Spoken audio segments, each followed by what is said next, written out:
Hello everyone. Good evening and welcome to our international free webinar.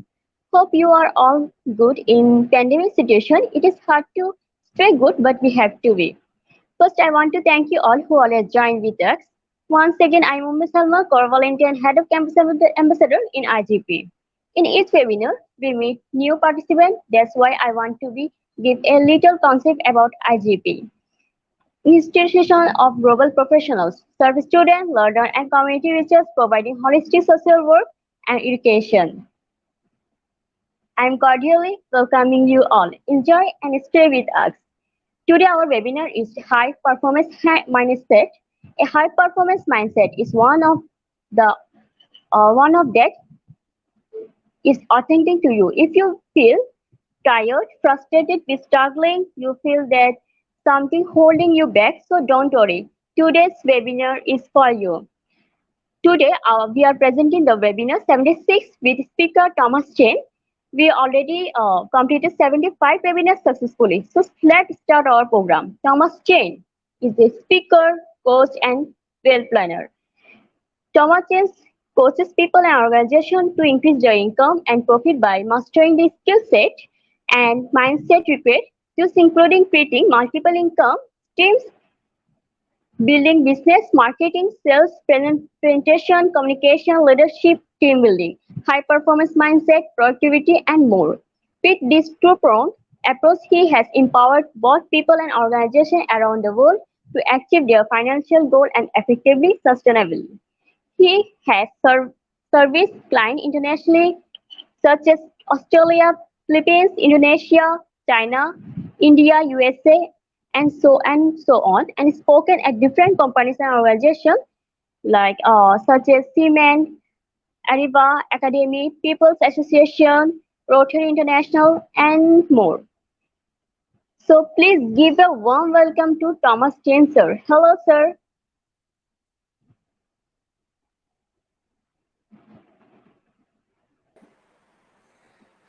All right. Hi, everyone.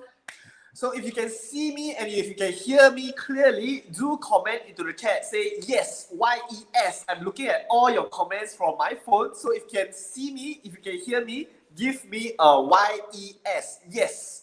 And meanwhile, may I invite the facilitator to help me with the share slides because I want to see the slides on the screen as well. But right now, let's get the energy going, yeah?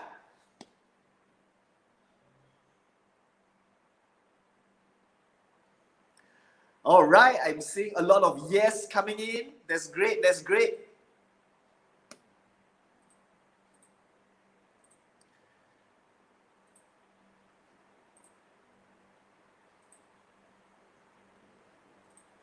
All right, give me a moment while I share the slides. Meanwhile, keep the energy coming in. We learn best when we are feeling energetic. So I really appreciate all of you spending time today to keep the momentum going. And just to check with the back end, because I'm still not seeing my slides on the screen, so can you help to facilitate accordingly? All right, I see that it's coming up. Awesome. Okay. So once again, a very big thank you to everyone for being here today. Really appreciate your time. And as introduced by the MC earlier, today I'm going to share about high performance mindset.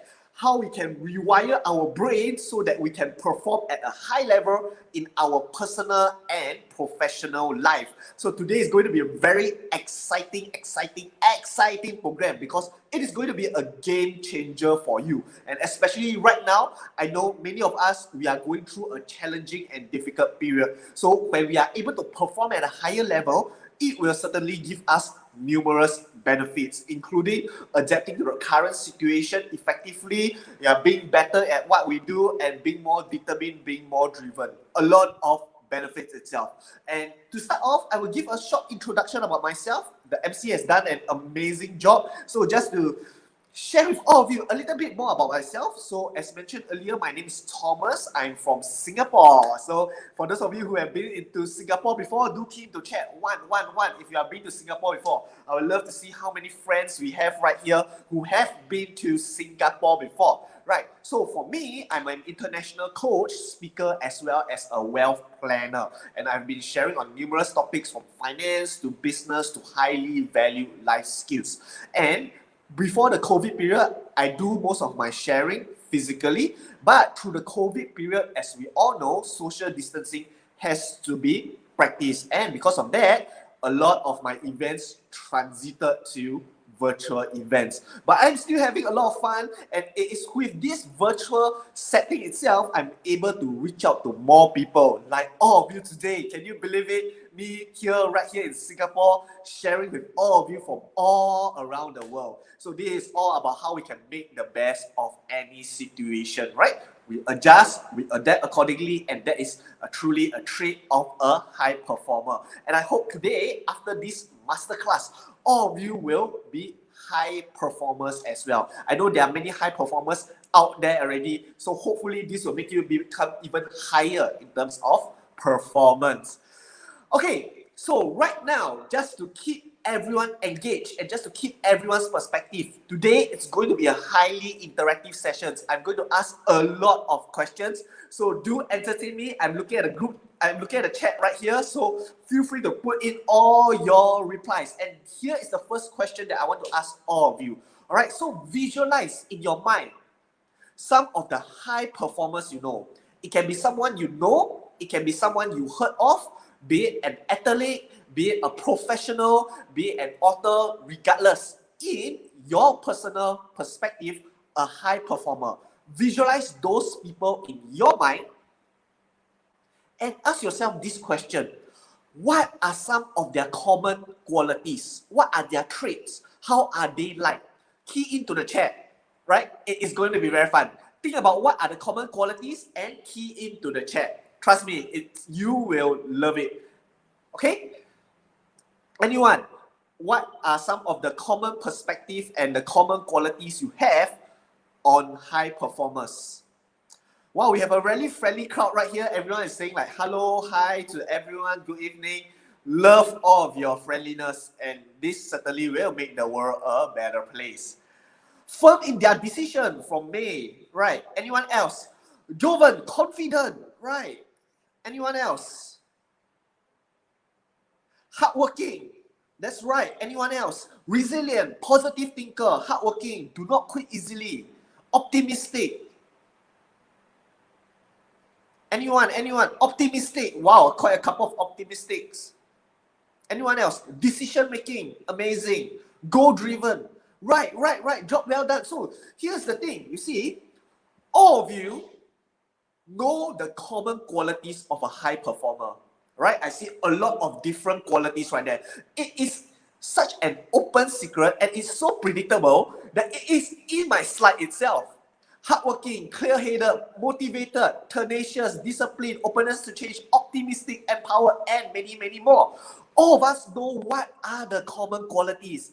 And not just that, if you were to look at some of the high performers in the world, be it Elon Musk, Jack Ma, Jeff Bezos, Ellen DeGeneres, Cristiano Ronaldo, all of these people, they don't come from a common background. They don't come from a common country. They don't come from a common profession. Yet they are all high performers. So I repeat this one more time. Everyone knows what it takes to be a high performer, the common qualities. And the high performer traits exist in everyone. But the question is, why is not everyone a high performer? Why is not everyone a high performer? We all know what it takes. What are the qualities? Everyone can be a high performer. But why isn't everyone a high performer? And the reason being is because knowing is one thing. Acting like them is a different thing. And in order for someone to act like a high performer, they must think like a high performer, because our mindset influence our behavior. Agree? It all begins with the mind. We all know what it takes to be a high performer. We all know that everyone can be a high performer. But to be a high performer, we must act like a high performer. And to act like a high performer, we must think like a high performer. And this is the reason why the title of my masterclass is called High Performance Mindset. Not high performance activity, not high performance action, not high performance proposal, but high performance mindset, because everything starts from the mind. And so for the focus today is on how we can rewire our mindset to the mindset of a high performer so that we can be a high performer as well, right? And if you were to really look into it, right, our belief influence our behavior. Our belief influence our behavior, which means if we want to have a high performer behavior, we need to have a high performer belief. That is part of the mindset itself. And this is why for today's presentation, I'm going to share with you 12 empowering high performer belief. That's right, 12, right? Take note, 12. 1, 2. Okay? So each of these beliefs can be a life changer. By the end of today's presentation, even if you don't remember all 12, as long as you remember one of the beliefs and truly live by that belief, I am sure that your life will change. Good? Awesome. I really love this crowd. It's so energetic. Everyone is just giving so many comments and I love it. Keep that energy going. Spam the like buttons so that more people can enjoy this. And if it's convenient, share this session as well so that your social circle, your friends can benefit from this sharing itself, right? So give it a like, give it a share, and I'm sure that a lot of people can benefit from this. All right, so what exactly is a high performance mindset? We all know this is the name of today's masterclass. But what is a high performer mindset? Well, a high performer mindset is a set of beliefs that empower us to firstly think so that we can act in a way that is both effective and efficient. Effective does the work, efficient does the work quickly. When we put both together, it becomes high performance. Yeah? All right, so empowering belief number 1. I am limitless. I am limitless. That's right. Humans' potential truly is limitless. Look at the history itself. We have accomplished so many things that we used to think that it is impossible. Building an aeroplane, creating the light bulb, designing a computer. Before all these are invented, we used to think that it is impossible. But right now, when it is achieved, it is certainly possible. And I'm sure humans can even achieve more than this because we are limitless, right? The only limitation exists in our mind itself. And if we believe that we are constrained by these limitations, we already lose the battle. The people who are able to break throughs, they believe that they are limitless, that their potential is limitless. They can achieve things that are beyond imagination. And you are certainly able to do so. Look at history itself. When it comes to any invention, it always used to be thought as impossible until someone created it. And let me give you a very amazing accomplishment as an example itself. The 4-minute mile, right? I'm not sure any of you have heard of this story of the 4-minute mile. So it used to be the case where people believe that it is impossible to run 1 mile in less than 4 minutes. Impossible. There was this belief, right? Even doctors were saying if that person run in such a fast pace, they would suffer health damage. Until one person managed to break this 4-minute mile. And here is the interesting thing. After that person managed to achieve 1 mile in less than 4 minutes, more and more and more people started to have this similar achievement. They managed to finish a mile in less than 4 minutes. But previously, they thought that it was impossible until the first person managed to achieve it, and then more and more and more people start to achieve it. Why is it so? Because back then, most people thought that it was impossible, except for that one person. But when one person managed to achieve it, and everyone thought that, hey, it's possible, someone achieved it, everyone starts to achieve it as well. And it is really all in the mind itself, because at the end of the day, you really need to believe that you can achieve greatness. Regardless of which income level you are at now, regardless of which environment you are at right now, regardless of how big your dream is, you are able to achieve it because your potential is limitless. And if you really want to reinforce, you can look at some examples of people who have actually done it, people in your similar circumstances who have achieved what you want to achieve. You are certainly able to do that, right? Okay? So most people, they have the mindset of have, do, be. For example, when someone wants to start a business, a lot of people, they have this idea that, oh, I must have the business experience first before I can start building my business, before I can become a business owner. Have, do, be. But that's the wrong mindset. And I want to challenge all of you to have this mindset instead. And that is be, do, have. Start by believing that you can be a business owner or you can achieve the goal you want.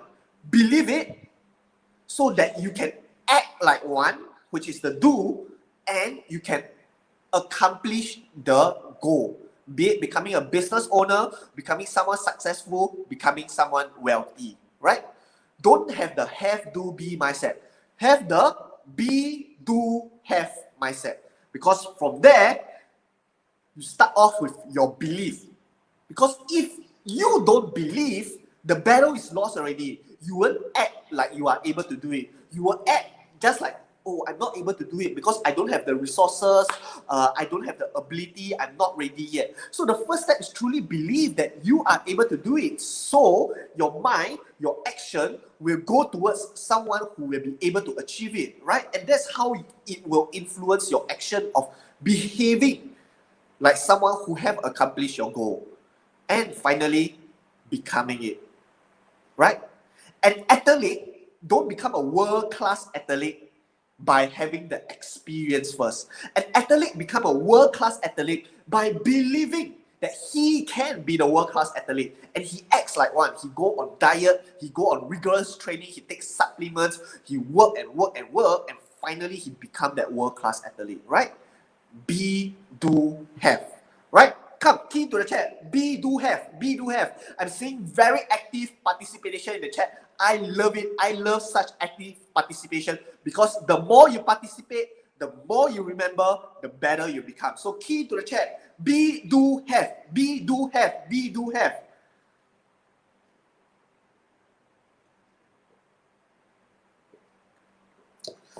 All right. Awesome, Sheila. Awesome, lovely angel. Anyone come? Be, do, have. Be, do, have.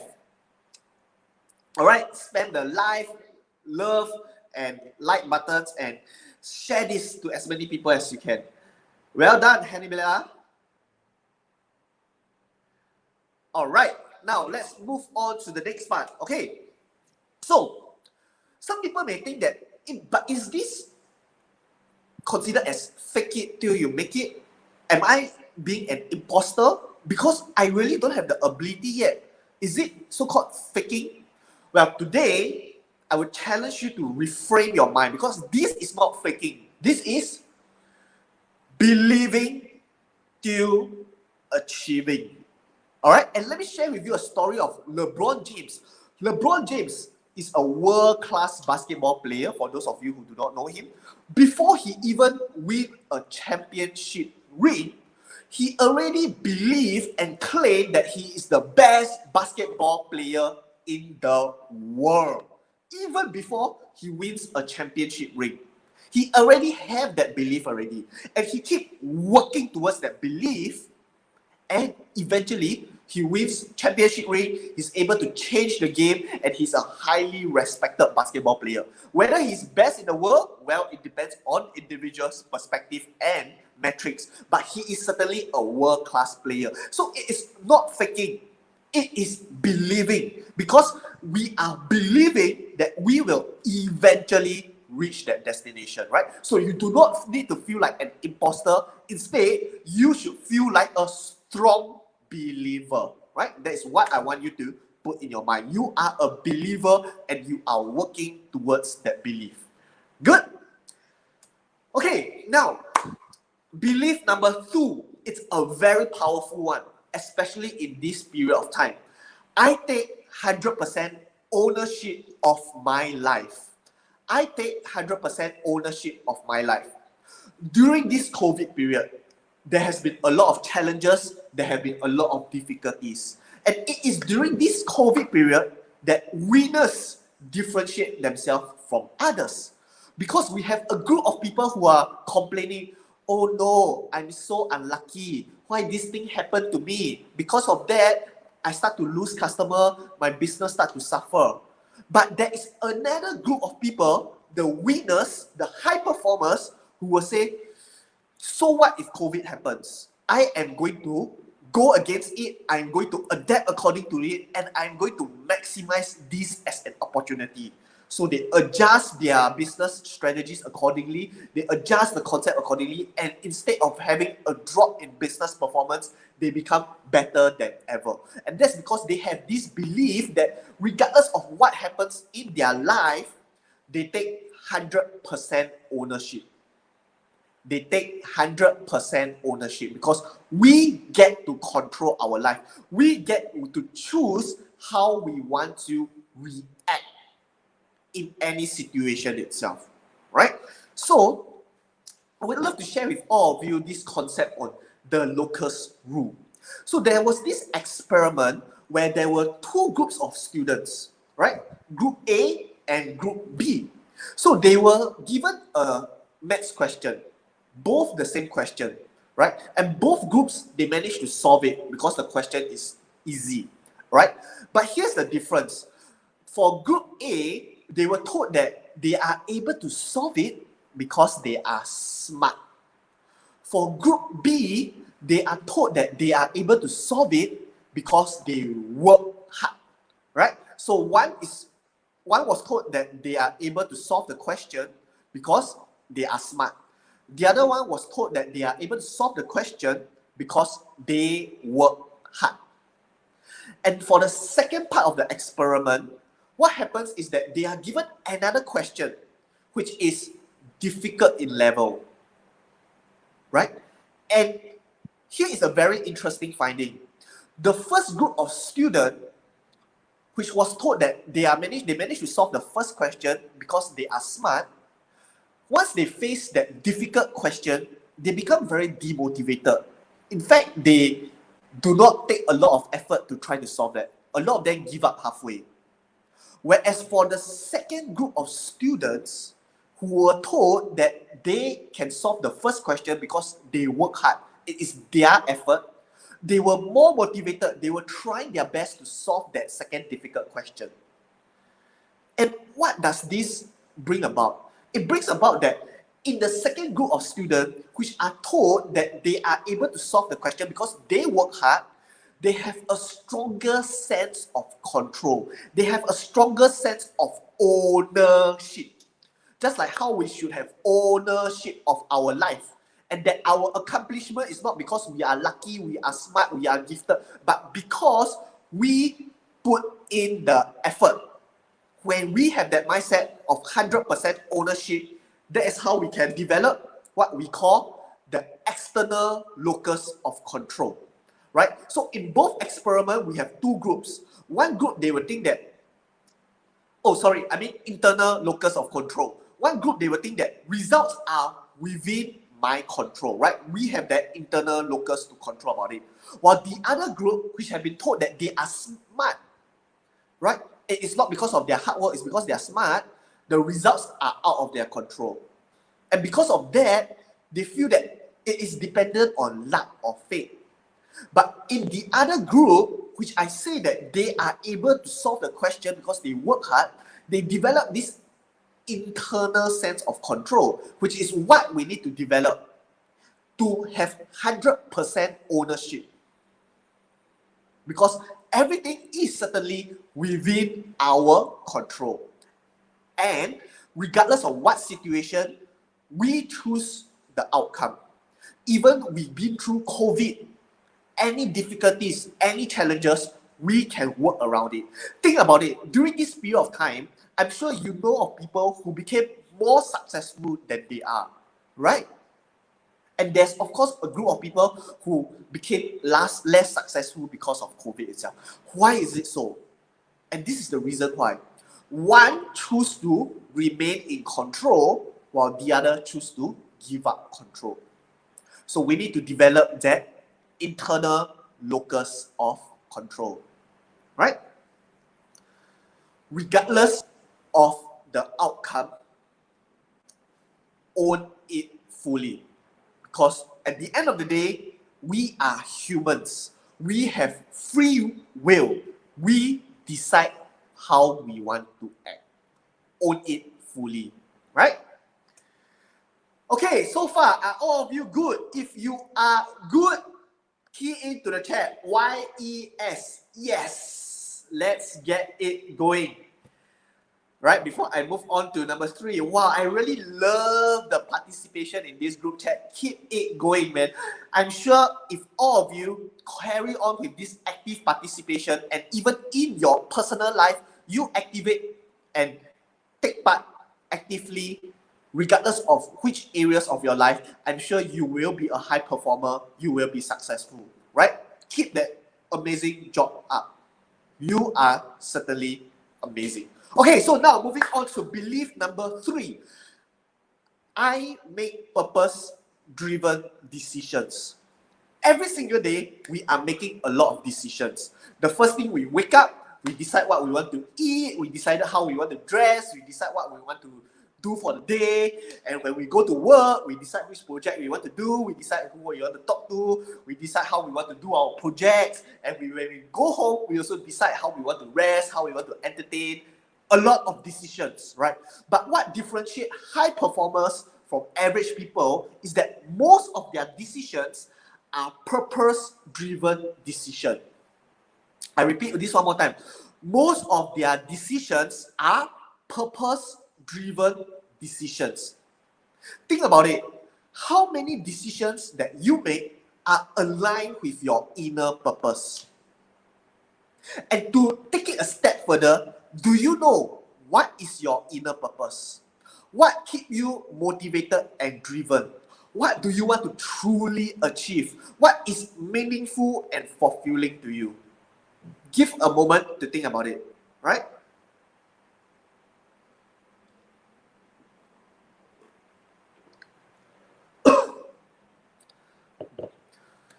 You need to have crystal clear clarity in your purpose, or your life purpose itself, so that you will have a clear direction ahead. And I will share with you how you can do so. Okay? Ask yourself, why are you doing what you are doing? Why are you doing what you are doing? Right? And to take it a step further, ask yourself at the end of the day, what do you want to achieve? And you really want to deep dive from there. For example, for me, it is my dream to be an international speaker. And that's one of the reasons why I will really appreciate the opportunity to be here to share with all of you internationally, because it is one of my dreams to be an international speaker. But to really deep dive into my inner purpose, I must ask myself, why do I want to be an international speaker, right? Just like the previous slide which I shared with you. Why am I doing what I'm doing? right? So to answer that question, I ask myself, why do I want to be an international speaker? And it's because I want my content and message to reach out to more people, just like all of you right here, which I really, really appreciate. So why do I want my content to reach out to more people? Because I want to impact more people with my work. So why do I want to impact people with my work? Because whenever I impact people, whenever I see all of you so actively participating, I feel significant, I feel fulfilled.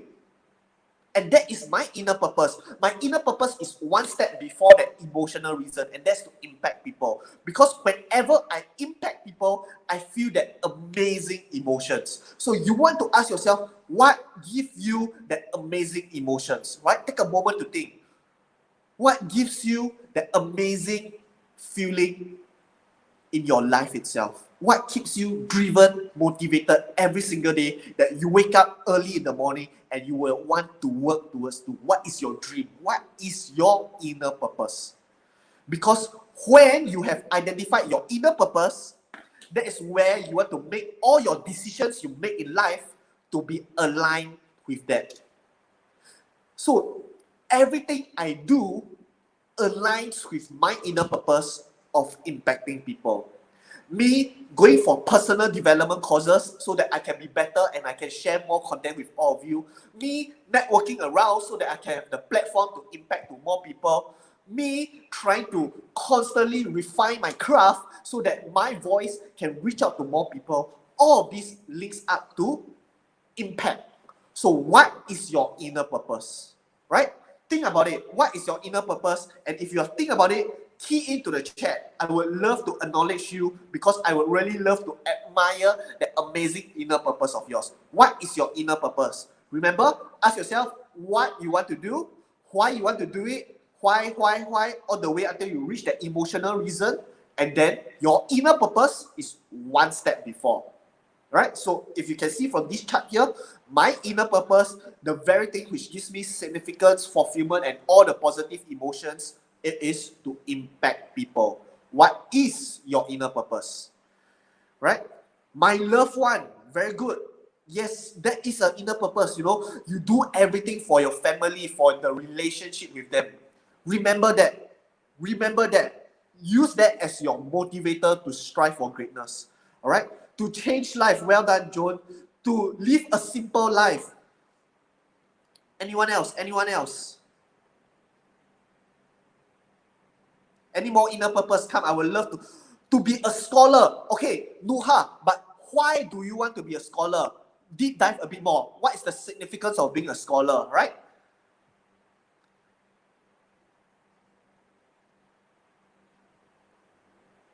To motivate others, that is lovely, lovely.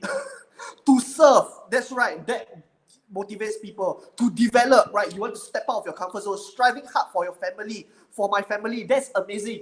Ladies and gentlemen, remember your inner purpose. Remember your inner purpose so that from today on, every decision you make, ask yourself, does it align to your inner purpose? Does doing this help you to achieve happiness? Does doing this help you to build better relationship with your family? Does doing this help you to impact other people? That is what we call purpose-driven decision making. Good? All right. Align every action with inner purpose, and that's how you can be a high performer every day. Because when your action align with your purpose, you are motivated, you are inspired, you are determined, you are driven, and you can perform at a higher level. Okay? Belief number 4. I am comfortable out of my comfort zone. I am comfortable out of my comfort zone. All right. So let me share with you a story about the condor. Right, it's a species of bird. Okay. So how does a condor teach the young condor to fly? Very interesting. What they would do is they would go up on the high mountain itself, and when the young condor is ready, the mother will start to slowly push and push and push the young condor down the mountain itself. Some of you may feel that, wow, the parents pushing the child to their death. No. The mother did this so that the child can start to gain that confidence to be pushed out of the comfort zone, and that's how they start to learn how to fly itself. Because, ladies and gentlemen, here's something very interesting. Our mind is conditioned to keep us safe and comfortable. Our mind is conditioned to keep us safe and comfortable. And that's why many of us, we just stay in our comfort zone. We do not explore new areas. We do not try out new things. We do not charter new grounds. We do not go and try to achieve what we want to achieve when it is not comfortable for us, because it is all in our mind and it's totally understandable. So what we have to do is to be aware that sometimes our mind, while it is trying to keep us safe, it is holding us back. Because at the end of the day, the magic happens outside of your comfort zone itself. The magic happens outside of your comfort zone. So you need to be comfortable feeling uncomfortable. That is something you need to put in our mind. And sometimes when we are always in our comfort zone, it is detrimental for us because we are not growing, we are not progressing. So you want to be uncomfortable in your comfort zone, and you want to be comfortable outside of your comfort zone. So how can you do that? Is to constantly tell yourself that if you are just always being comfortable, you are not growing, you are not progressing, you are missing out on opportunities. Right? So you must really look at the importance of constantly venturing into new grounds, be it learning a new skill, be it innovating, be it becoming better. Right? So tell yourself that growth only happens when you choose to receive that discomfort. And let me tell all of you, you can see me here today speaking to all of you. But when I first started on this journey, I was feeling so uncomfortable. What if I make mistakes? What if I'm not able to engage all of you? What if my content is not of value add? What if I do something embarrassing? There are probably thousands of people right here. Everyone is seeing. Oh no, this is definitely uncomfortable for me.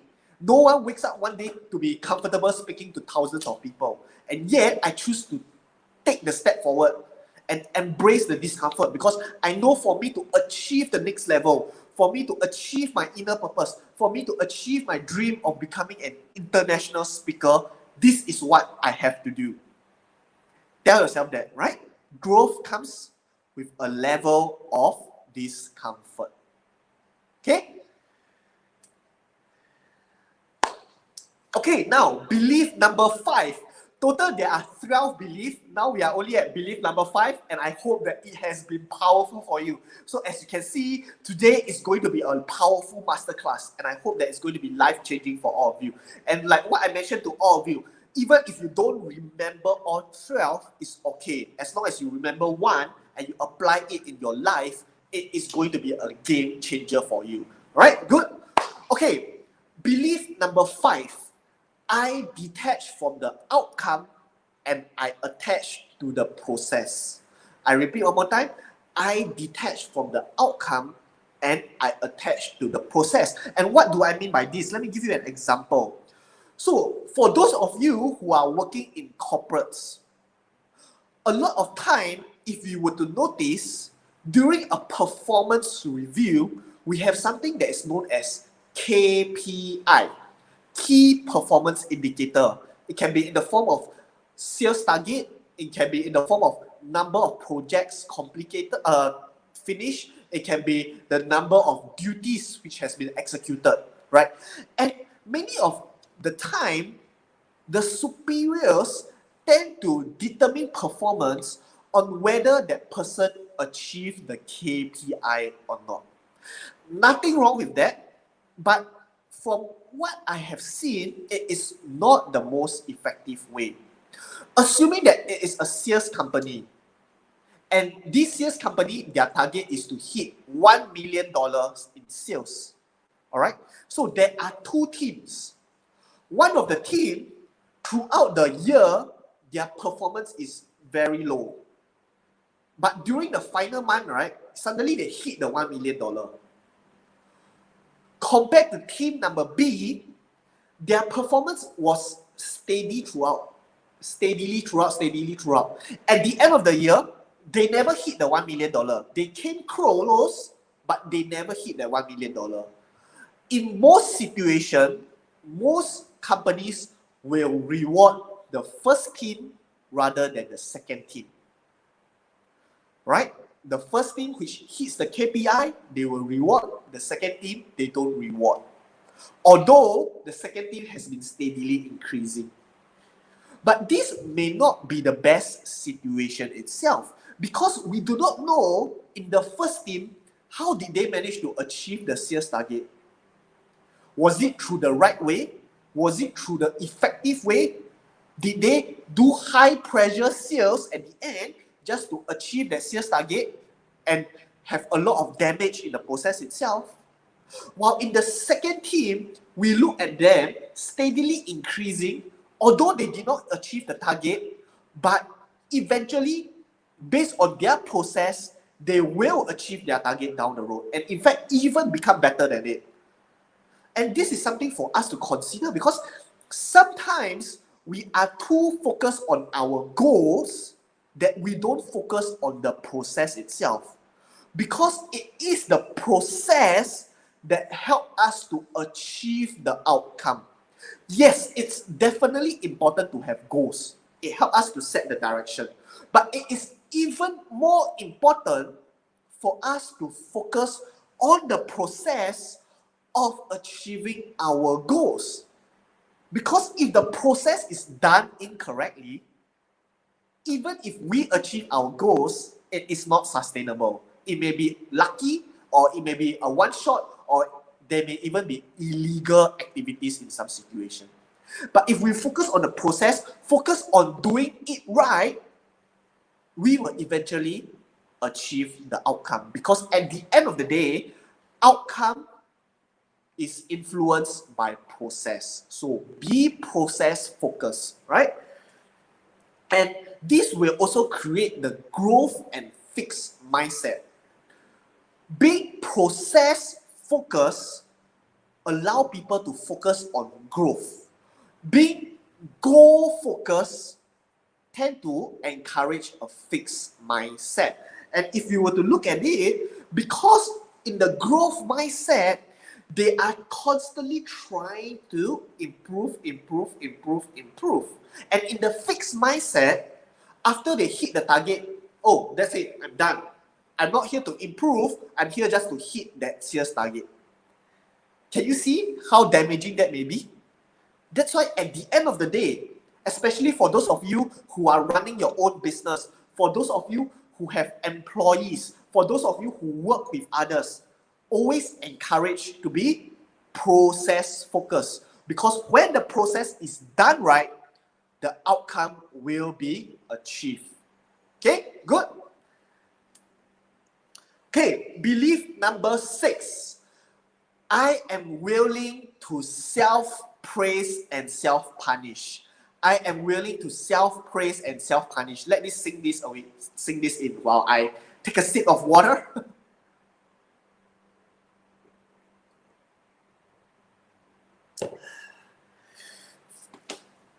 I am willing to self-praise and self-punish. Most people, they will practice the first part, self-praise, right? Yes, I've done well. All right, great. But not many people are keen to self-punish. And allow me to elaborate more. This is in terms of a positive light. Don't look at it as a negative thing. And I will share with you why it is important to both self-praise and self-punish, all right? Okay. Let me ask all of you a question. Which do you think is better, the carrot or the stick?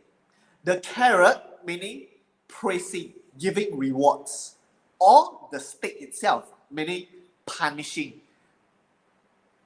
Key into the chat. Which do you think is more effective? Carrot or stick?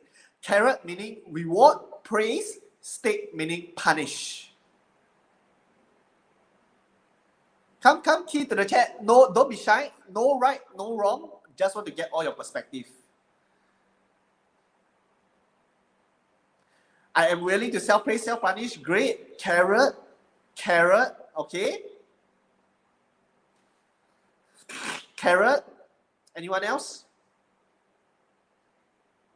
Both. Okay. Carrot.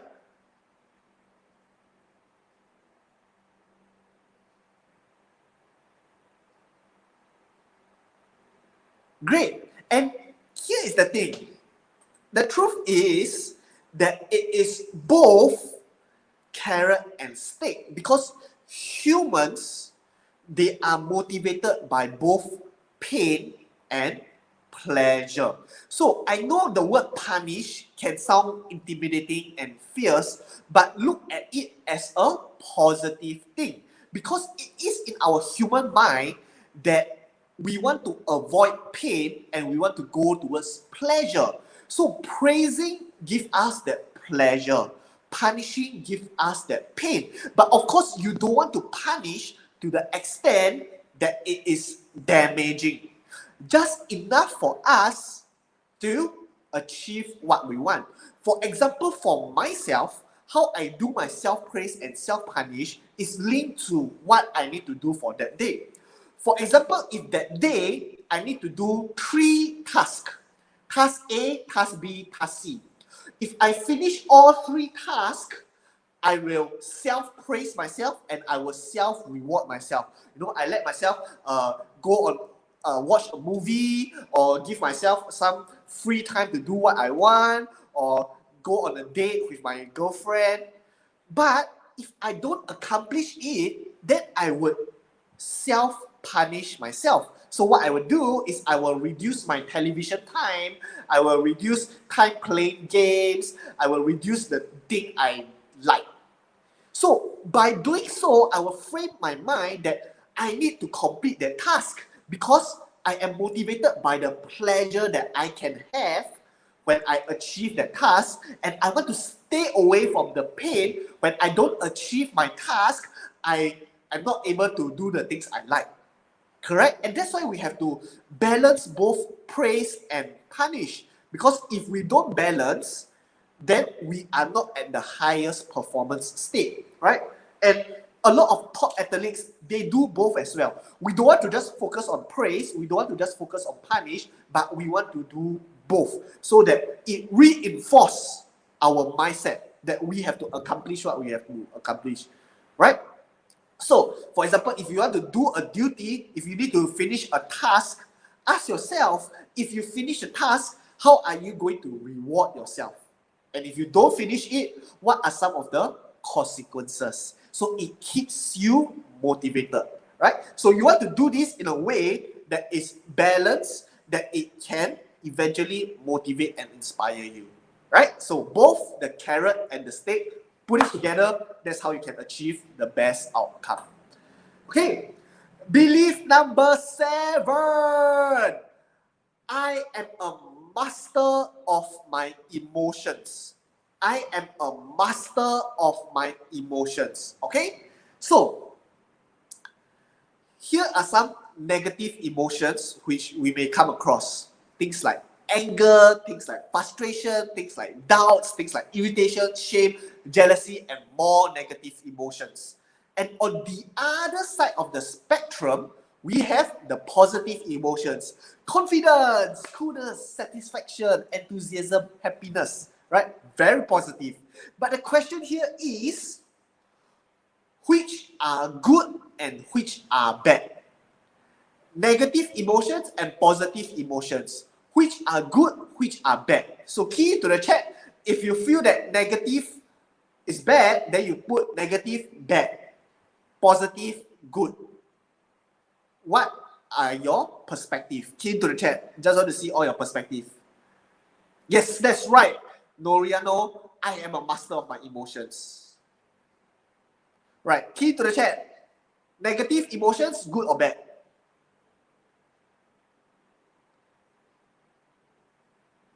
All right, I see a lot of yes right here. Very good, very enthusiastic. Come, keep it coming, keep it coming. Positivity. I'm a master of my emotions. That's right. Positive, good. For me, positive and negative are just like carrots and the sticks. Very good.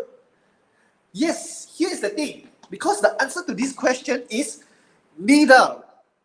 It is never about which emotions are good or which emotions are bad. And at the end of the day, it is really about how we manage our emotions. Think about it. Think about this. A lot of us, we will think positive emotions are good, such as happy, such as energetic. But think about it. If we are too happy, it is also a bad thing. Why is it so? Because sometimes when we are too happy, any bad incidents which happen to us, we are not used to it. We don't know how to manage that sudden inflow of negativity. That's one thing. If we are always happy, if we are always satisfied, we will not be driven to achieve better things, right?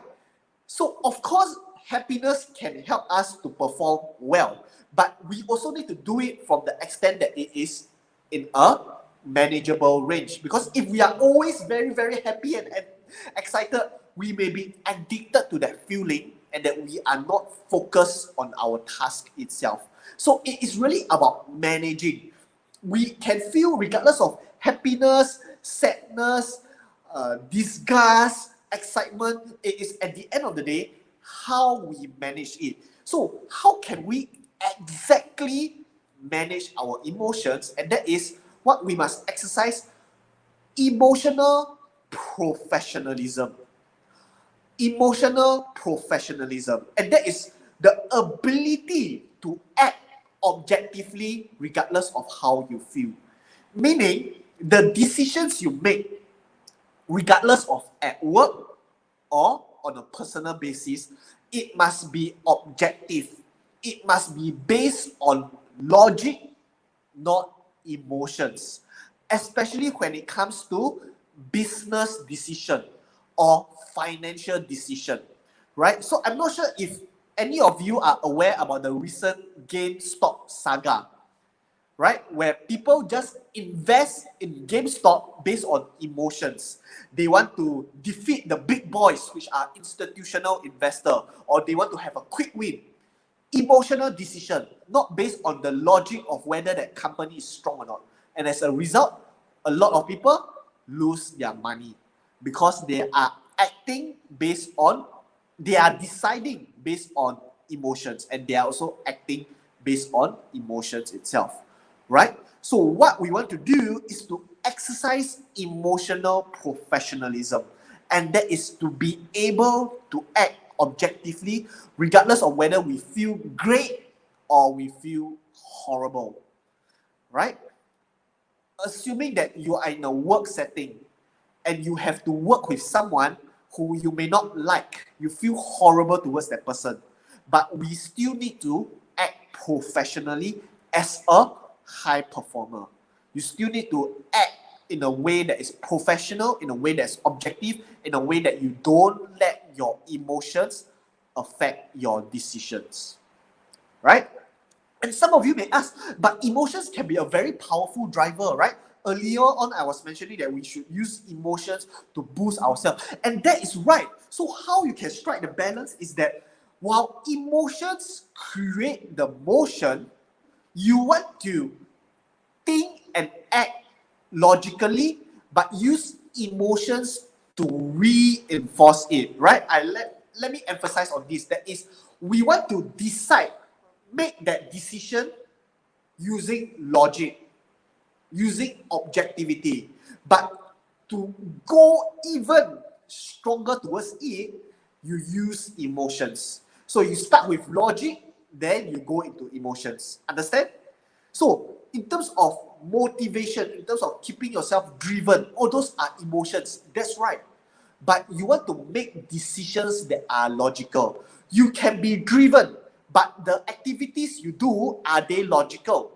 Because if you keep running in the opposite direction away from your goal, regardless of how determined, driven, motivated you are, you will still go further away from your goal. That's why you need to make the logical decision of running towards your goal and use your motivation, determination, and drive to run faster towards it. Get it? Logic helps you to decide the direction. Emotions help you to go towards it on a faster pace. Understand? So decide with logic, reinforce with emotions. Yeah? Okay, now moving on to belief number 8. I find opportunities in difficulties. I find opportunities in difficulties, all right? So, meanwhile, while all of you are absorbing this, do give the Facebook page a like because it will keep you updated with more upcoming webinar, right? So any of you are free right now, do give the Facebook page a like. And for the rest of you, absorb this deep in your mind. I find opportunities in difficulties, right?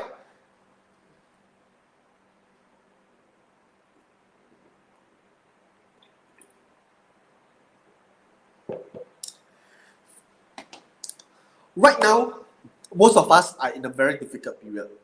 COVID, lockdown, a lot of cases just keep increasing and increasing. It is a difficult period in time.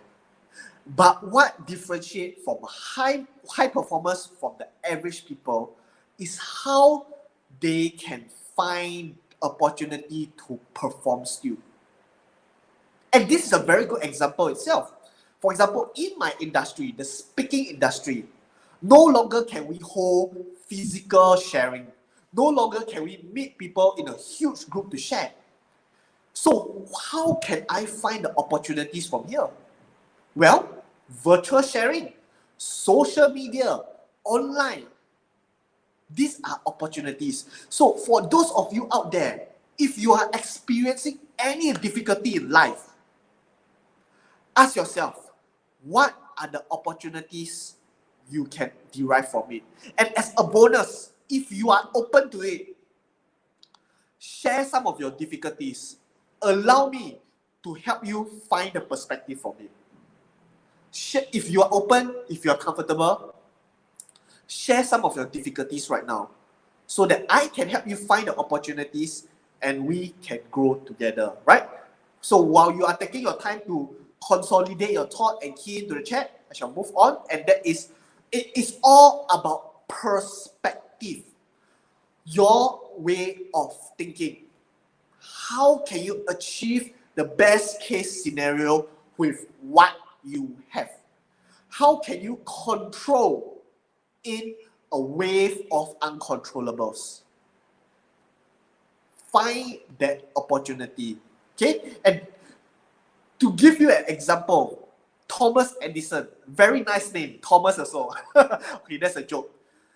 Before he managed to invent the light bulb, he kept failing and failing and failing and failing. But rather than just feeling upset about the failure, or rather than just focusing on the failure, he looked at it from the perspective that I did not fail. In fact, I am a step closer to success because I know what will not work. I do not fail. Instead, I am a step closer to success because I know what will not work. That is how he changed his perspective, how he find that opportunity in the difficulty of creating that light bulb. Because every time he try, he is a step closer towards success, right? And to share with you another powerful story, the story of a terminally ill man. There was this man, he was told that he had stage 4 lung cancer and he has at most 6 months to live. And while most people, if they receive such news, they will feel devastated, they will feel depressed, they will feel really, really down. But instead, this amazing man, what he thought that, hey, this isn't a difficult situation. In fact, it's an opportunity because now that I have a limited lifespan, it allows me to treasure life more. It allows me to truly treasure every single second of my life. It allows me to appreciate life even more. So these 6 months can be equivalent to 60 years of someone else's life, because now I'm living every single second like it is the most precious thing on earth. That is how he shifts his perspective. Someone who is dying, look at it as an opportunity to treasure time even more. Right? So it doesn't matter how bad our situation is, because everything is all in the mind. Find that opportunity, find that amazing perspective. That is the mark of a high performer. Right? Okay, so let me see if any of you have shared some of your difficulties, so hopefully that I can help you to address it. Yeah, if any of you would love to share your difficulties, I would love to help you to find the opportunity from here, right? I am having difficulty in focusing on my studies. Great. Find that is an opportunity for you to know what doesn't work for you. Have you tried other ways of studying? Some people are better at studying in an interactive way. Some people are not good at reading textbooks. Some people prefer to watch videos to learn. Or is it your environment itself? This is an opportunity to find what works for you in your difficulty of studying, right?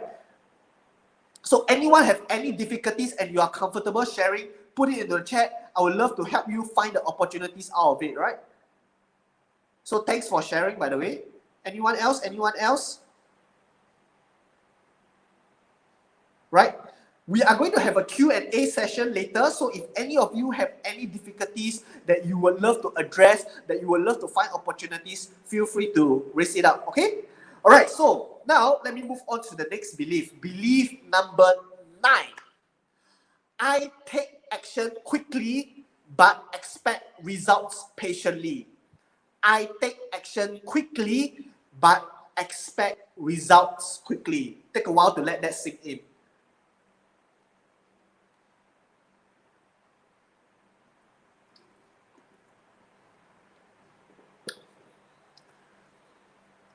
All right, while you are letting this belief sink in, I would love to address some of the difficulty which has been raised up. So Lovely mentioned about difficulties in speaking in front of many people. Well, that is an opportunity. Why is it so? Because it is an opportunity for you to learn. It's an opportunity for you to train. It's an opportunity for you to step out of your comfort zone. Remember, one of the beliefs, be comfortable stepping out of your comfort zone. Even right now, although I've been speaking so many times in front of so many people, I still feel that public speaking fear.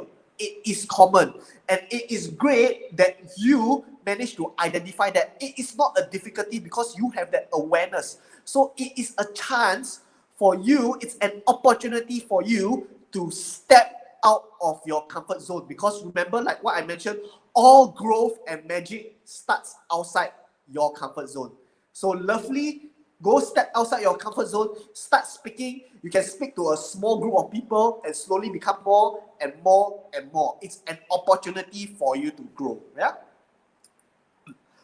Rias mentioned about, I have difficulty in online review in preparation for board exams.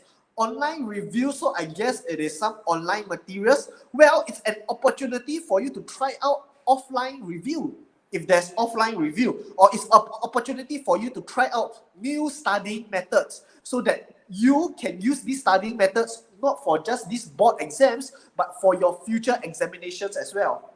Right? I have difficult time of my study and online business. Well, great, because that is an opportunity for you to readjust. Because now that you know your online business is having some difficulty, what went wrong? What went wrong? How can you make it become better? Look at the successful online entrepreneurs. How can you model from them? right? It is an opportunity for you to learn and grow.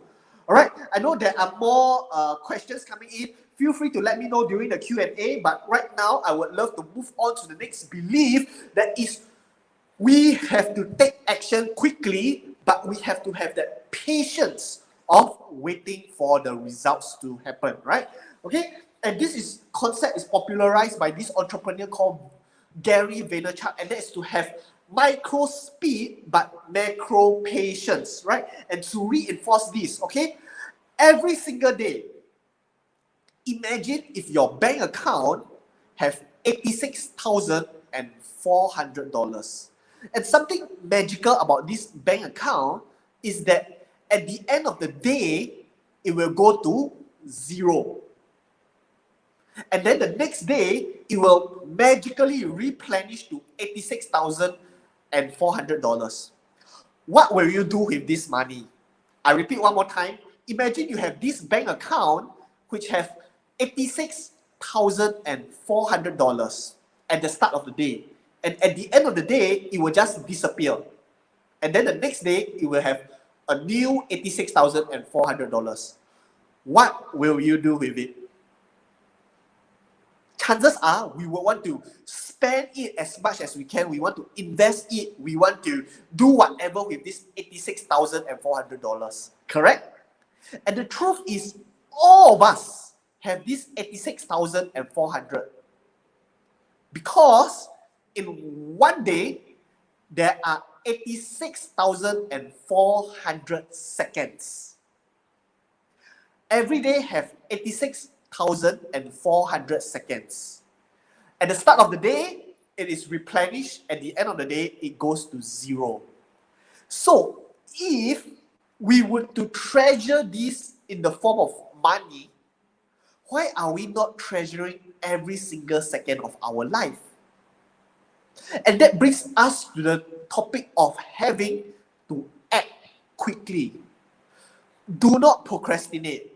Do not delay, because every single second, time is running out.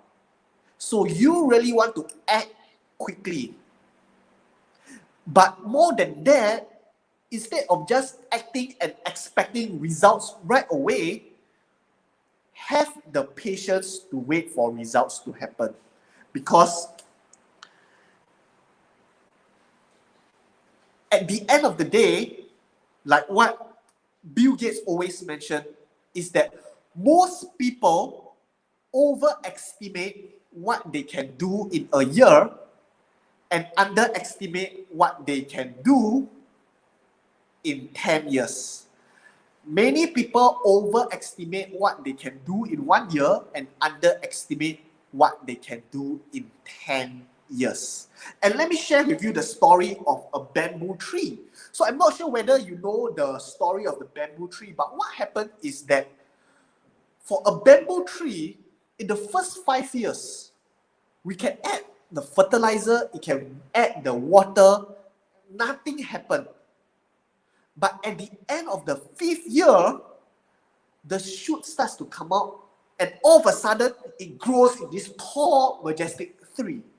And it is the same in our life. There are periods of time where we can work and work and work, but the result is not significant. But we need to be patient, because if we are impatient, there's a high chance that we will give up halfway. There's a high chance that we feel that it's not working out, and there's a high chance that we stop working on it. And that's why I would need all of you to really understand the concept of understanding the importance of having the patience, but yet acting in a way that is quick. Take action quickly every single day, but be patient to wait for the results to happen. Right?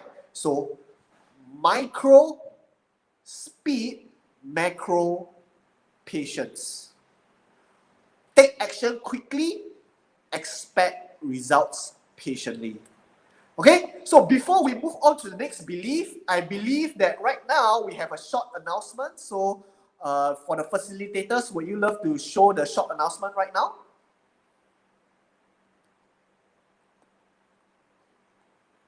All right, congratulations. So we have a special gift for Lijana because you have attended most sessions with us. So we would love to present you with a lifetime membership certificate. Congratulations. And this just shows the point that if you are an enthusiastic learner, if you have been taking part, if you have been attending most sessions, you will be truly rewarded, right?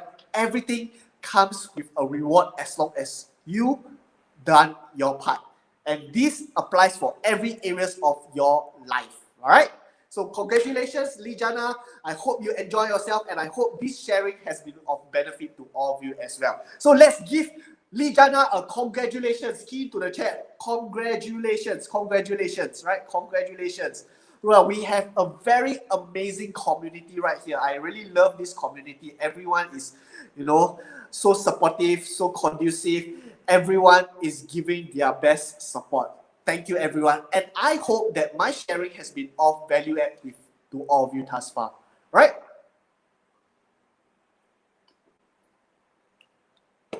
So, moving on to belief number 10.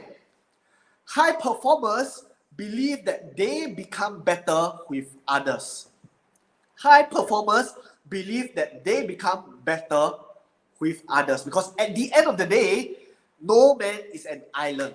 We need a team to come together so that we can become better. So there are two ways to look at this belief of I become with others. Allow me to elaborate the first way. The first way is to have the dream team. Work as a team. It can be team outside of your work. It can be team within your work. Doesn't matter. But you need to have a team to make you better, right? It can be someone like a mentor teaching you, or it can be someone you do business with, or it can be someone who is an accountability buddy. Regardless of what, you need a team because with a team, you have many benefits. First benefit, accountability. Someone who constantly ensures that you are on track. Benefit number 2, cover your flaws. Everyone have weakness. I have weakness too. So my weakness is that I don't prioritize my fitness, which is why I'm a little bit round. So I have a friend who is a fitness enthusiast and is constantly motivating me. So before I have this friend, I don't care about my fitness as well. I don't go exercise. But after I get to know this friend, I start to prioritize my fitness more. Of course, it's still a work in progress, but it is better than before, right? It helps me to boost my strength. For example, one of my strengths is public speaking itself. And by having other public speakers as part of my dream team, I further improve my craft to become an even better public speaker, right? Collective wisdom. I get to learn from the knowledge and experience of others, bringing all together, collective wisdom, right? Motivate, a sense of motivation for me to do better than before as well, right? Because it provides me with a positive and supportive environment. Just like right now, how all of you are motivating one another. All of you are certainly a dream team. Well done on it. Motivate one another, right? Okay? And expand network, right? Your network is your net worth. It is important to have strong, authentic connections. So your dream team can also help you to expand your network, to get to know more people, to get to connect with more people, so that more opportunities will be given to you, right? Okay, and the second part of becoming better with others is to have empowering competition. A lot of people, they don't like to have competition. They feel negative about competition. When I'm running a business, I don't want to have any competitors. But today, I would like to challenge that mindset. And yes, we should have competitors, but we want to have competitors that are empowering us, that are making us better. The reason why companies innovate is because they want to constantly stand out from their competitors. So we need to have competitors as well, because if we have no competitors at all, we will become too comfortable. And when suddenly there's a competitor which appear out of nowhere, we don't know how to react, we have not been innovating, and we would suffer from that. So I want all of you to identify. You do not need to make it an open thing. Just know it in your mind. Look at the person as your competitor and choose to become better and better and better, not against, but with that competitor of yours, right? Because at the end of the day, what you want is what we call empowering competition, right? Where you want to become better by respecting the competition, by winning with the rules, and by looking your competition as something which makes you better and stronger, right? So ask yourself right now, in this phase of your life, are there anyone who can make you better? They can be a competitor, totally fine. And that's why we become better with others, regardless of whether they are our dream team or they are our empowering competitors. Yeah? Okay, and a very good example in soccer, we have C. Ronaldo and Messi, right? So, you know, the media, they love how to glamorize rivalries, competition. So they have been placed together as one of the fiercest competitor. But during an interview, they actually show that they respect each other. And in fact, each other make them better than who they are. And this is an example of empowering competition. While they are being compared, they look at it as a positive thing. They look at it as becoming better with competition, right? So ask yourself, who are some of the empowering competitors you can have? And strive to become better and better and better. Yeah? Okay, belief number 11, I am always work in progress, right? So meanwhile, before we go into 11 and 12, do give this video, this webinar, this live Facebook live thumbs up, thumbs up, thumbs up, so that more people can enjoy it. And not only that, share it on your newsfeed so that more people can benefit from this, all right? Share it out, spread the word to the world, and everyone, we can learn and grow together and strive to become high performers, all right? So belief number 11, I am always a work in progress. Regardless of how much we have accomplished, regardless of how great we are, regardless of what we have done, there is always more. And we need to have that mindset that I am always a work in progress, striving to become better, right? And Warren Buffett, being such an amazing, successful investor, even until today, he spent 5 to 6 hours reading newspaper, corporate reports. Even someone as successful as him today, he is still doing what it takes to become even better. So we must also do it. We are always work in progress, because the moment we think that we are done, we have reached the top, it is game over. We must have the mindset that there's always the next thing, the next thing, the next thing, the next thing, the next thing, right? There's always some part of us which can be better. There's always something to improve on. There's always something to refine on. And you do not need to be ambitious. You do not need to say, wow, I need to have a 10x improvement the next day.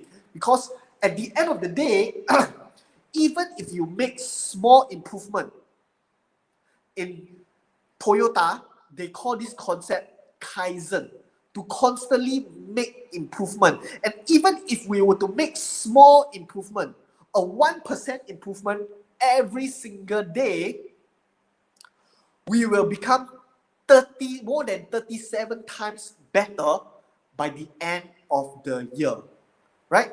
Even if we were to be 1% better every day, we will become 37 times better in a year.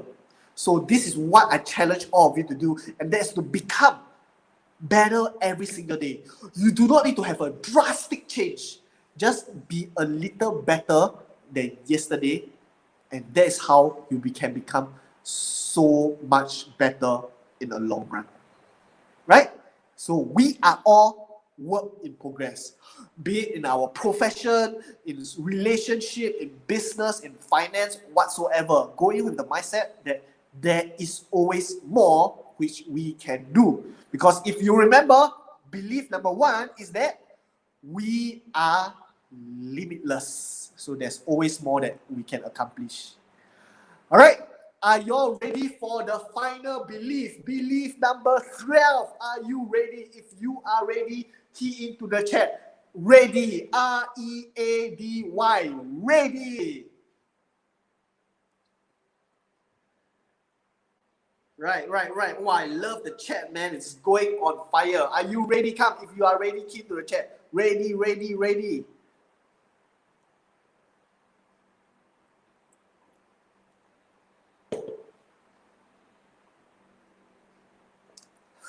All right, looks like you are all ready to go. Belief number 12.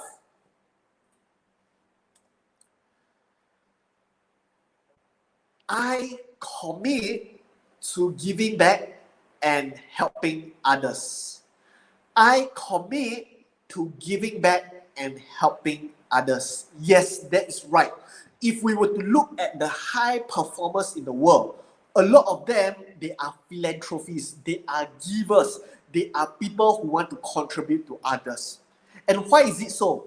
When I talk about giving back to others, it does not need to be financially. I understand not many of us may be comfortable with financial giving back, financial ways of giving back, but it can be something as easy as giving a positive comment to someone. That is also giving back, that is helping. Have that giving mindset. And why is this important? Because at the end of the day, when we help ourselves, we only achieve a moment of happiness.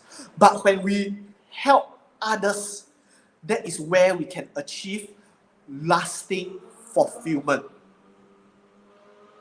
And not only that, when you help others, when you give back to others, it will give you numerous benefits. Benefit number one, like what Simon Sinek said, when you help others, you feel fulfilled, you feel positive, your emotions become a good, healthy level. And when you feel positive, you are able to perform in a way that is effective, right? Benefit number two, you start to develop empathy because you know that person may not be in a comfortable place just like you, and you get to understand them better. When you get to understand them better, you get to relate with them better, and you get to build strong connections with them. And not only that, by giving back, you also can learn from them. Like I have to be very open to all of you. Today's sharing, I'm doing it free of charge. But why do I want to do it? Because it is my way to give back to the world. And by doing this sharing itself, it helps me to learn. Because I am learning to become a better speaker. I'm learning on how to engage people. So thank you for giving me this opportunity to give back to all of you. Today's session is my way of giving back. And I've learned and grown so much from this 1.5 hour itself. Right? It also increases the goodwill. When you give back to others, people look at you as a positive light. When opportunity arises, and if you need that opportunity, they will give you that opportunity because you help them out when they need it, right? It is building relationship. It is reciprocity, right? So think about how you can give back. You do not need to give back in a way that is finance. You can give it back by sharing your skills. You can give it back by giving positive comments to others. You can give back by giving them a listening ear. We can all give one way or another. Think about how you can give back, because when you give back, you will receive a lot of benefit. And that is one of the key traits and the key belief of a high performer. That is, they give back, which is why people like Bill Gates, people like Mark Zuckerberg, people like Warren Buffett, they are philanthropists. They keep giving back. They do not need to do so, but they choose to do so, right? And in fact, they become better when they do so. So whatever way that is comfortable, give back to this world. Give back to your friends. Give back to your family. Give back. And that's how you can become a high performer.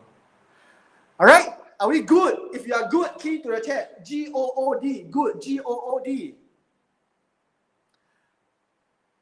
Yes, that's right. Like what Hazel mentioned, sometimes you tend to think negative thoughts, but you are in positivity when you give back. Very good. Anyone else? Is this good? Good.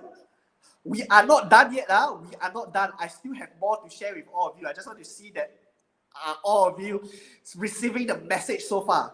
Remember, like what I've shared right from the start, as long as you remember and apply one, your life will change, right? Your life will change. All right, keep the enthusiasm going, okay? So now, what I have shared with you are beliefs.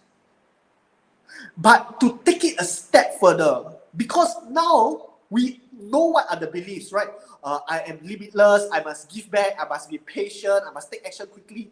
But knowing is still knowing. Like what I've shared earlier, this is still knowing. But how can we exactly transform this belief into something that is deeply in your mind, such that it is something that you will apply? You do not just know, but you apply and you act accordingly. And this is what I'm going to share with you. I'm going to share 6 ways on how all these beliefs can be deeply ingrained in your mind so that you will truly receive the high performance mindset. Okay? So, number 1, challenge yourself. Challenge yourself. Why would I say so? Because now that I've shared with you all these beliefs, it can be very easy. Oh, I just need to be limitless. I just need to be patient. But the true growth comes when you apply all these beliefs in difficult situations. There's a saying which says that a high tide raises all ships. But it is the low tide that we want to see which ship continue to sail forward. So what you want to do is to deliberately challenge yourself. You can take up leadership roles. You can sign up for courses. You can start a new project, start a new initiative, go out and network with people. But during these challenges, apply the belief. That is where you can truly embrace it. Because now it's easy. We are all comfortable at home listening to this. Oh, yes, I can be limitless. Oh, yes, I can be patient. Oh, yes, I am work in progress. But when we are being challenged, are we still able to apply this belief?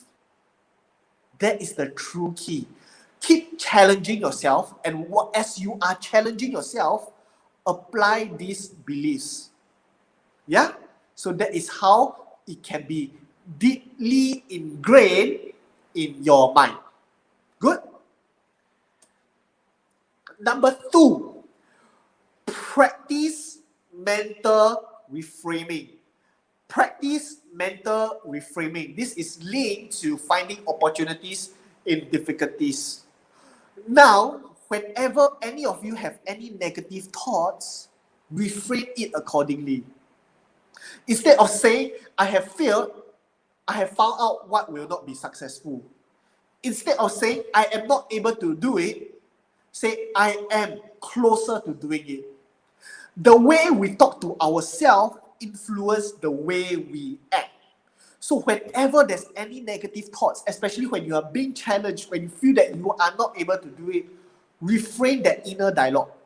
Remember, at the end of the day, you are limitless, but you can only truly be limitless if you believe so, right? So you want to reframe, give that mental reframing, and tell yourself that regardless of what it is, you are able to find that opportunity in it. right?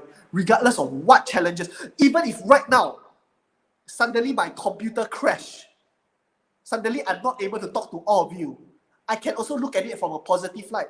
Hey, now I must know that next time when I do a presentation, I need to have a backup laptop so that such situation won't happen. See, an opportunity for me to learn, right? That is how I'm doing my reframing.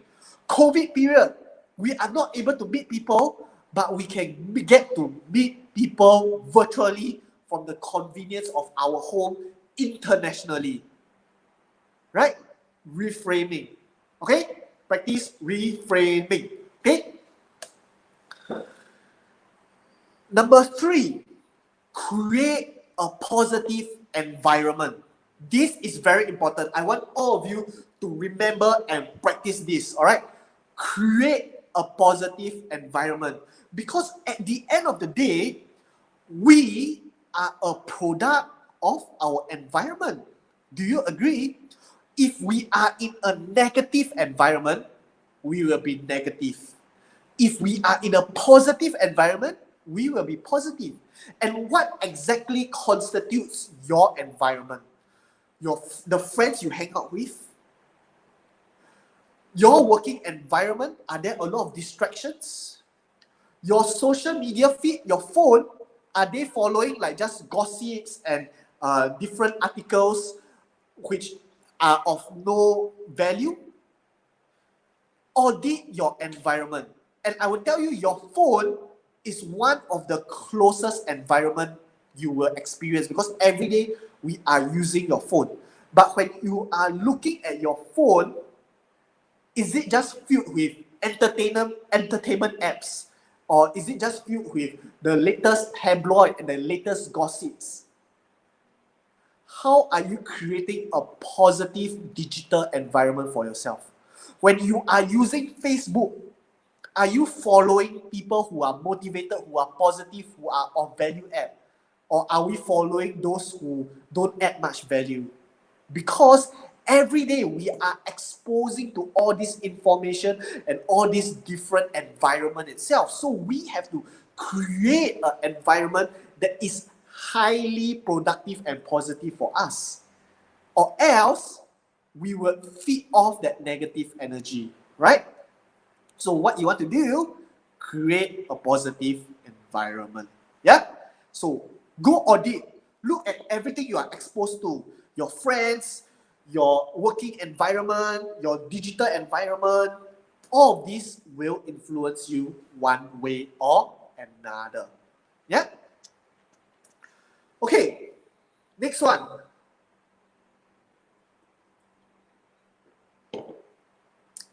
Find and work with accountability buddies. Remember earlier on I mentioned we become better with others. I would like to emphasize this again, because high performance mindset is not developed over a single night. It's developed over time itself. And in order for you to develop it over time, you need to have people who keep you accountable.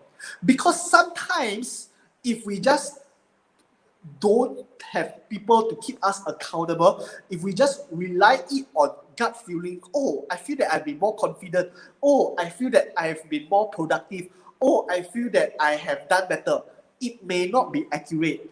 We need a third party to share with us. So it can be your close friend or your family members. You can ask them, hey, so for the past few months, do you feel that I've become better? Do you feel that I've become more positive? Do you feel that my communication skills is improving? Have these accountability buddies so that they can provide for you an external point of view. Because if we don't have an external point of view, we will not be able to have an accurate perspective. So what we want to do is to ask a few people. We don't want to just ask a single person, because have one person, the perspective may not be fully accurate, but we have a few people to keep us accountable, to keep us on track, right? And another way is for those of you who have goals, who have something that you want to achieve, announce it to these people. so that they can constantly keep track of you. For example, like for me, I have the goal of writing a book by the end of this year. So I share it with my accountability buddies. So whenever I meet them, they will ask me, hey Thomas, so how is your progress towards that book? Then if I have not been working on it, I will, hey, oh no, I think I have to start working on it. Or if the deadline is reaching, they ask, Thomas, so when are you releasing your book? And if I've not done much yet, then it is time for me to step up. Right? So that is the importance of having accountability buddy. Because if it is just from our point of view, it may be inaccurate. So we need people, close friends or family members to keep us accountable. Right? So find your accountability buddies. Yeah? Okay, next one. Commit to journaling. Commit to journaling. Right? So every day we have new experience, we have new learning lessons, we have new perspective. But if we don't write it down, chances are we will forget about it. Trust me, after today's webinar, after today's masterclass, if you don't take down anything, chances are a few days later you will forget about it, which is why I highly encourage all of you to write down or type out some of your learning lessons for today. Because only when we pen it down or when we type it out, that we will consolidate our thoughts. We will start to think, hey, so earlier on, what did Thomas say? Is it applicable to me? Is it something that I can learn from? So when you write it down, not only does it help you to consolidate your thoughts, not only does it help you to reflect, but it is something for you to look into in the future, right? So a few months from now, you can look back at this journal of yours and remember, oh, that time I have been learning about this from Thomas. Have I been applying it to my life? How can I do better? Right? So I know it is not the most fun activity out there, but it is one of the most important activity out there, and it's to pen it down. Because if we don't pen it down and if we don't constantly review it, we would forget. Right? So commit to journaling. Whenever you are free, pen down your learning lessons, your experience, your perspective for that day. You do not need to do it every day. I know many of you are busy professionals, but do it at least once a week, right? You can put it in your phone, you can have a journal, you can type it on your computer, regardless of what it is. But you want to pen it down so that you can constantly review and reflect so that eventually it becomes part of you, right? Commit to journaling. Okay, now, finally, provide self-care. I know many of you out there, you are ambitious people, you are highly motivated, you are highly driven, which is why you are spending your time here today with me, and I truly, truly appreciate it. But at the end of the day, regardless of how driven we are, regardless of how motivated we are, always remember to live a balanced lifestyle. Remember to care for yourself. If you can see, for me, throughout this webinar, I've been drinking a lot of water because I want to keep myself hydrated. I know if I don't drink water, I will fall sick after this webinar itself. Because at the end of the day, self-care is still important. If we want to perform at that level, if we want to have that high performance mindset, we need to take care of ourselves. Only when we take care of ourselves, then we can take care of others, right? So start to eat healthier, start to exercise more, start to do activities that give you amazing effect, such as meditation, such as having sufficient rest. All of these, one way or another, will provide you with that self-care, right? Always remember to take care of yourself. Because at the end of the day, if you don't take care of yourself, you will not be able to perform at a high level and you will not be able to achieve high performance, right? So these are the six these are the 6 ways that you can reinforce what I shared with you earlier, right? So just to review it one more time, firstly, challenge yourself. Always go out, venture new places, venture new challenges, venture new skills. Go challenge yourself and apply this high performance mindset at the same time. All right.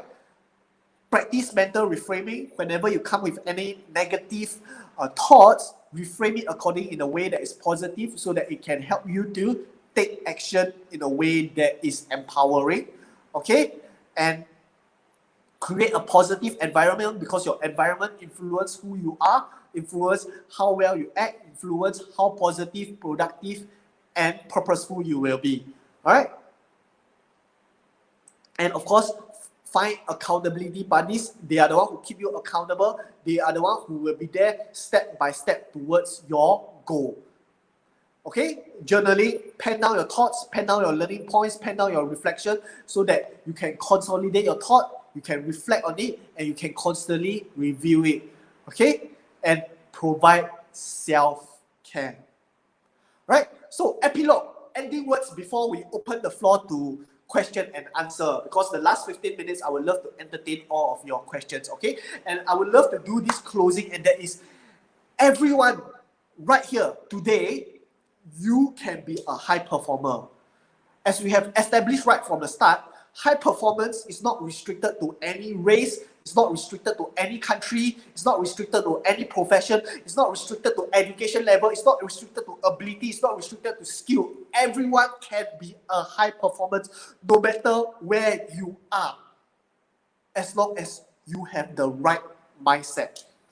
Work on that mindset, and regardless of where you are, regardless of your income level, regardless of your education level, regardless of your profession, you will be able to achieve high performance.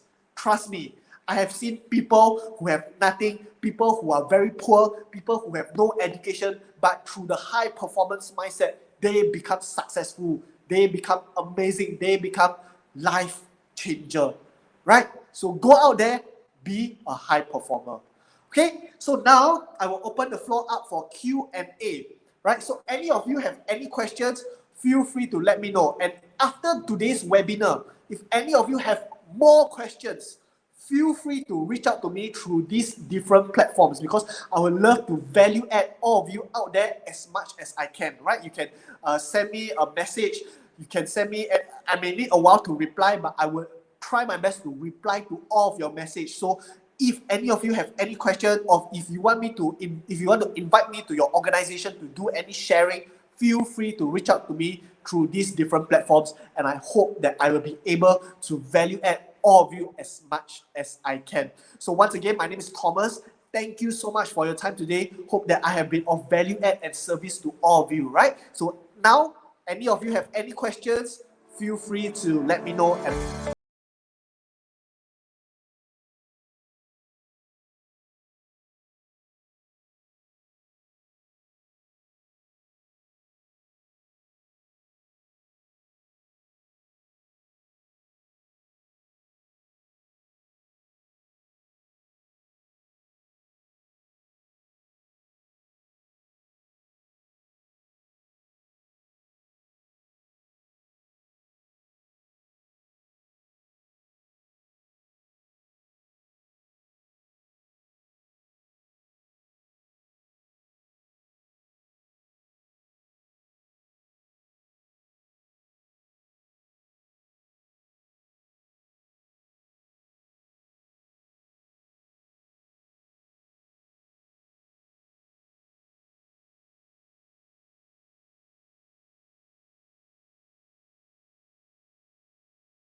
All right, let me check if there are any questions. How to apply all those under pressure? Exactly. Firstly, you got it right. Lourdes, hope I'm pronouncing your name correctly. It is because that when we are under pressure, it is very difficult for us to apply.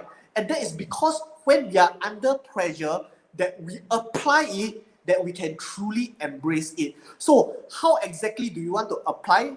Firstly, you do not need to apply all, because if you want to remember all 12 right now, very difficult. So you want to apply it one by one by one by one. When you apply one, when it becomes part of you, then you go on to the next one, to the next one, to the next one, to the next one. But the first step is to have awareness and clarity, which is why today we have this webinar where we want to share with you all the different performance beliefs. So you have the awareness, you have the clarity, you have taken the first step already. The second step is application.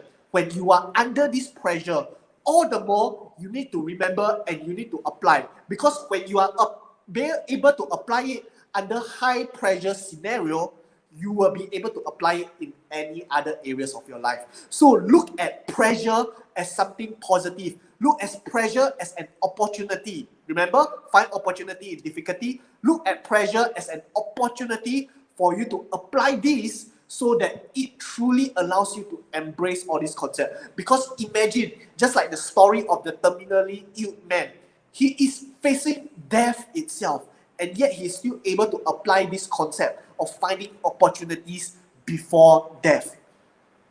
For us, when we are under pressure and when we can still think and act in the way that I've shared earlier, that is where you can truly become a high performer. Hope that answers. How can we possibly know that you can achieve your goal? Very good question. So the first step is you need to have clarity of what your goal is. Clarity. All right? And to give it even more clarity, I will give a model called the SMART goal. S-M-A-R-T. S-M-A-R-T. S for specific, M for measurable, A for achievable, R for relatable, and T for time bound. Right? Specific. Let's say your goal is to earn a certain income level. What exactly is that income level? Measurable in terms of US dollar, in terms of your country's currency. How is it being measured? Achievable. Of course, there's a difference between being ambitious and being delusional. Let's say my goal is to fly tomorrow without any wings. I think that is not very achievable. So it must be certainly something that is achievable still at this point in time. R for relatable. Why is your goal relatable to you? Does it help you to achieve your inner purpose? For example, my goal is to be an international speaker. It is relatable to my inner purpose of impacting people. And T for time bound. By when do you need to achieve it? Right? And another very good way is that look at some of the success story. If they are able to achieve it, why not you? Right? So that are some ways for you to truly know that you can achieve your goals. Of course, you can become even more successful than these successful people. Remember the story about the 4-minute smile? But we have to start from somewhere first. The person who broke the record of the 4-minute smile, he started from somewhere. He did not just stay at home, sleep, and believe that he can achieve that 4-minute smile. It is through hard work, determination, that he knows that he can achieve something people have not achieved before. Hope that answers, Hazel. Thanks for your question. Of the 12 beliefs discussed, sir, what should be the top belief we must have to ensure that we have a goal-driven character to days when we are not feeling the passion we used to have? Very good question, Diana, which is why it is important for all of you out there to identify your inner purpose. Identify what keeps you motivated, driven, determined. Because when you identify the inner purpose, even on days where you feel horrible, you still remember your reason for living. My inner purpose, my reason for living is to impact people like yourself. Go identify your inner purpose, which is why to this question, I believe that the top belief in that perspective is make purpose-driven perspective. What you have right now, is it aligned with your inner purpose? is it able to help you achieve the inner purpose of yours? Even if it doesn't help to find the alignment. So a lot of us, we say that we don't find passion in our work. Why is it so? Because it is not aligned with the inner purpose of us. So ask yourself, how is your current job able to align with your inner purpose, regardless of what your job is? Find that alignment. That's how you can continuing being able to find that passion and growth. And it is common. We are all humans. There are down days. Sometimes you need to give yourself a break, but do come back stronger. But if this lack of enthusiasm is for a long period of time, then perhaps it's time for you to do some self-reflection, some identification of inner purpose so that you can live a fulfilling, determined, and driven life. Hope that answers. What is the best advice I can give to my friend who feels discouraged every time she did not meet her goal for a particular time span? Very good question. Remember, opportunities through difficulties, right? So share with her that it's okay because this is an opportunity for you to find out where go wrong, where went wrong, right? Why did she not achieve the goal? Do some reflection from there, learn from there, and these learning lessons, right? It can be applied not for this particular goal, but for in other areas of her life as well. So she did not fail. In fact, she succeeded in having new learning lessons which she can apply to other areas of her life as well. She becomes smarter from this experience itself. So share that with her, ask her to keep going, ask her to look at it. Remember, mental reframing. But of course, she must take action. Don't repeat the same mistake. Once she learned from it, try it out. And that's how she become better from it. Right? Any other questions? Keep it coming, keep it coming. Hello? Hello, that's amazing and mind-blowing session I ever seen. Thank you, sir. Thanks for giving your valuable insight for unlocking our beliefs and best self. That will help us to not set limit on our beliefs. Thank you, sir. Dear audience, nothing is impossible, and believe that everything is achievable if you believe. I would love to thank you all from my deep heart for attending today's session. Hopefully, you learned something new and special in today's session. Please leave a review on our page if you learned something, and we will help you a little bit. Please spread the information with your friends and community. We hope to see you all again next webinar. Thank you so much. Stay happy, stay safe. Thank you so much. Actually, sir, you are looks like some my previous one speaker, Daniel Jadril Cheong from Malaysia. He's also so much energetic speaker like you. You are. I saw that you are so much energetic, and uh, for this issue, I think participants like your programs as much. What do you Thanks for the think about? opportunity. Is it okay with you? Is it okay? Yeah, can hear. Very good. Okay, thank you so much, sir, for your time and for your total presentation. Actually, it's something different from others because this is not like a reading mood. I'm just presenting the reading line by line, but this is the approach which you can present or which you can touch the heart of participants, which I believe. So thank you again for your time and presentation, and hopefully participant enjoyed it very well. By their comments, it's actually clear. If you focus on their comments, it's completely clear that you are so much energetic speaker. It's true, and it's true that you are so much energetic speaker. Thanks, everyone. We'll see you definitely again and again in IGP platform.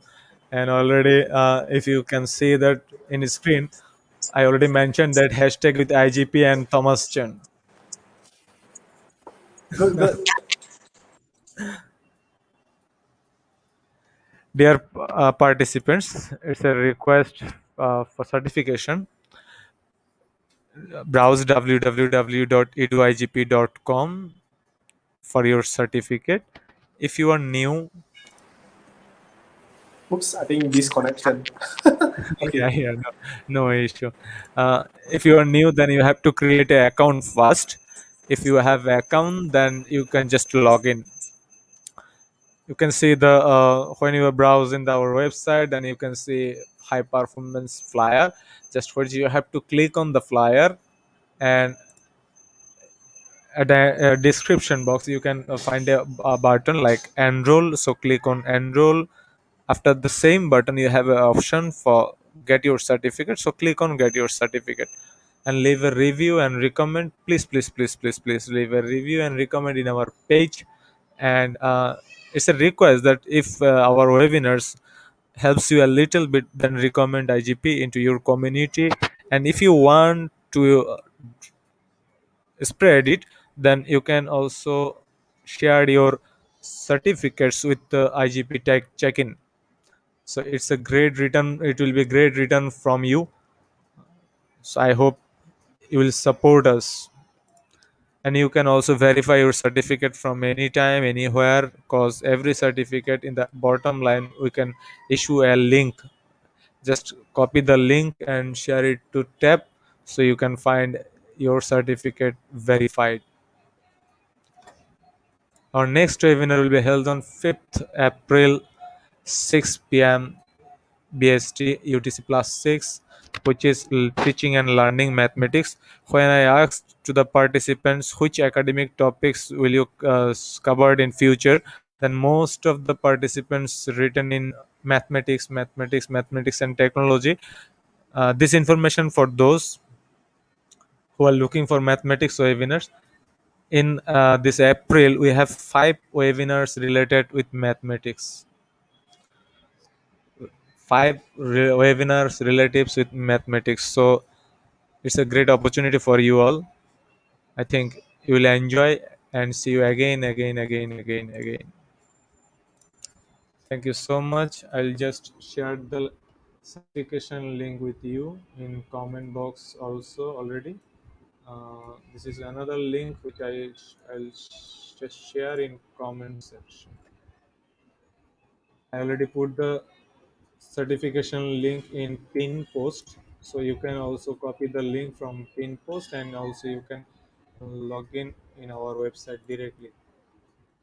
Again, back to the our today's speaker. Thank you, sir. Thank you for your total valuable time and total your inspiration and motivation. It's our honor, sir. It's our honor. The honor is mine. Thank you so much. See you again, sir. See you again in another session.